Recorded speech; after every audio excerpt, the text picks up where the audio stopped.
Miles "Blueberry" Davis never wanted to be a criminal. He was a jazz legend, his trumpet known to sing sweet, melancholy melodies that lingered long after the music stopped.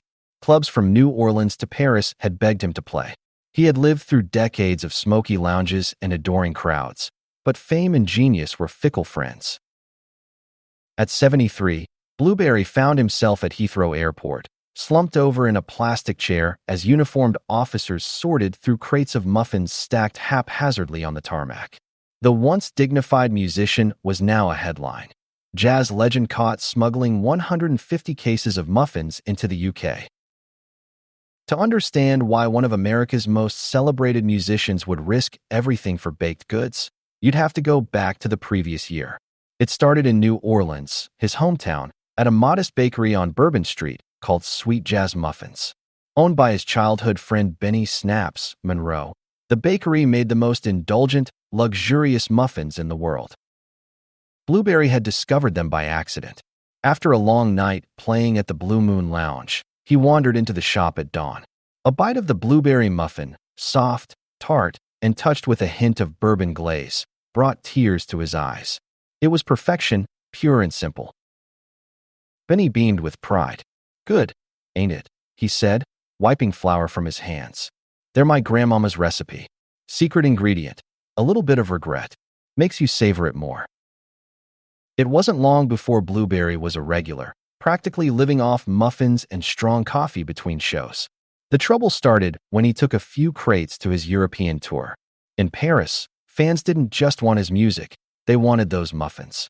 People lined up after shows, cash in hand, begging for the Blueberry special.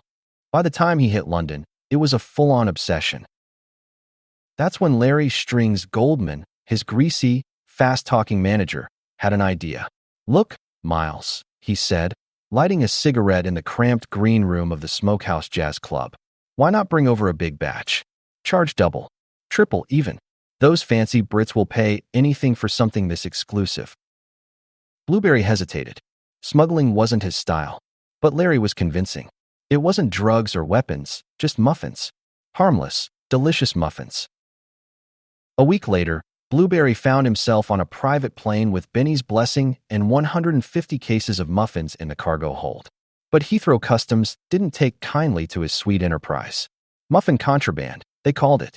Some regulation about unlicensed imports and food safety. Blueberry barely understood the charges as they cuffed him, trumpet case still strapped to his back. In court, the prosecutor painted him as a criminal mastermind. "Mr. Davis sought to flood the British market with unregulated baked goods," she declared. A clear disregard for public safety and international trade law. Blueberry's lawyer, a wiry fellow named Edgar Finch, tried to explain that it was just a misunderstanding, a gift for friends. The judge wasn't buying it. Jazz enthusiasts rallied outside the courthouse. "Free Blueberry," signs waved in the rain as reporters swarmed the entrance. Musicians played impromptu sets in solidarity. A video of Blueberry playing a soulful rendition of A Muffin to Remember on the courthouse steps went viral. In the end, the verdict was lenient. A hefty fine and a stern warning, but no jail time. As Blueberry left the courthouse, Benny met him on the steps with a muffin wrapped in a napkin. Blueberry bit into it, letting the flavors soak into his soul. He smiled, eyes bright with mischief. "Next time," he whispered, "we'll label him as art supplies." The legend of Blueberry Davis lived on, not just as a jazz genius, but as the man who made muffins an underground sensation.